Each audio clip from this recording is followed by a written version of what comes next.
Hi friends, అందరికీ నమస్కారం. Welcome to my channel. ఈరోజు మన ఛానల్లో మరొక కొత్త రెసిపీ వచ్చేసి ఎగ్ బజ్జీని చాలా సులభంగా ఏ విధంగా చేయాలో చూద్దామండి. పిల్లలు స్కూల్ నుండి రాగానే ఇంట్లో స్నాక్స్ ఏమీ లేనప్పుడు ఈ విధంగా చాలా ఈజీగా ఎగ్ బజ్జీని చేసి పెట్టొచ్చండి. అదేవిధంగా చల్లటి వాతావరణంలో వేడివేడిగా ఏదైనా తినాలి అనిపిస్తే కూడా తొందరగా చేసుకోవచ్చు ఈ ఎగ్ బజ్జీని. మరి నోరూరించే ఈ ఎగ్ బజ్జీలను ఇప్పుడు ఏ విధంగా చేయాలో చూసేద్దాం. ఎగ్ బజ్జీల కోసం ముందుగా నేనైతే ఒక 3 ఎగ్స్ని తీసుకొని ఉడకబెట్టి తీసుకున్నానండి. ఇలా ఎగ్స్ని ఉడకబెట్టి తీసుకున్న తర్వాత ఇలా ముక్కలుగా కట్ చేసుకొని పెట్టుకున్నాను. ఒక ఎగ్గులో అయితే ఒక 8 వరకు, మరొక ఎగ్గులో అయితే 4 వరకు ముక్కలు చేసుకొని పెట్టుకున్నానండి. మీరు కావాలనుకుంటే ఎగ్లో 2 వరకైనా ముక్కలు చేసుకొని పెట్టుకోవచ్చు. మీకు ఎగ్ బజ్జీ పెద్దగా కావాలనుకుంటే పెద్ద సైజుగా కట్ చేసుకొని పెట్టుకోవచ్చు. ఇప్పుడు ఎగ్ బజ్జీ కోసం ఒక బౌల్ తీసుకొని ఒక కప్పు వరకు శనగపిండిని తీసుకున్నాను. మీ దగ్గర ప్యూర్ శనగపిండి అయితే ఒక టీ స్పూన్ వరకు బియ్యపిండిని వేసుకోండి. కొద్దిగా క్రిస్పీగా వస్తాయి. ఇది బయట మార్కెట్లో తెచ్చిన పిండి కాబట్టి ఇందులో నేను బియ్యపిండి కలుపుతలేను.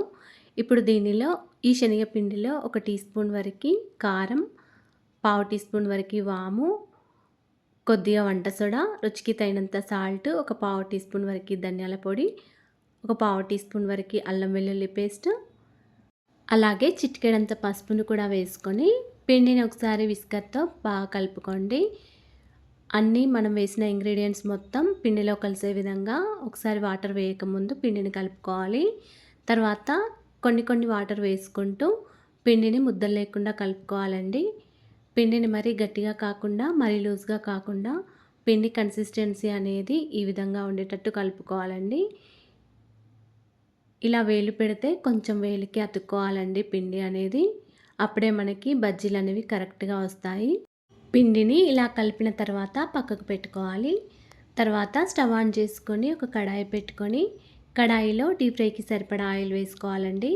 ఇక్కడ నేను ఆయిల్ కొద్దిగానే వేస్తున్నానండి, ఎందుకంటే ఎగ్ బజ్జీలు కాబట్టి మళ్ళీ వేరే కర్రీస్లోకి యూజ్ చేయను కాబట్టి ఆయిల్ అనేది అందుకే కొద్దిగానే వేస్తున్నానండి.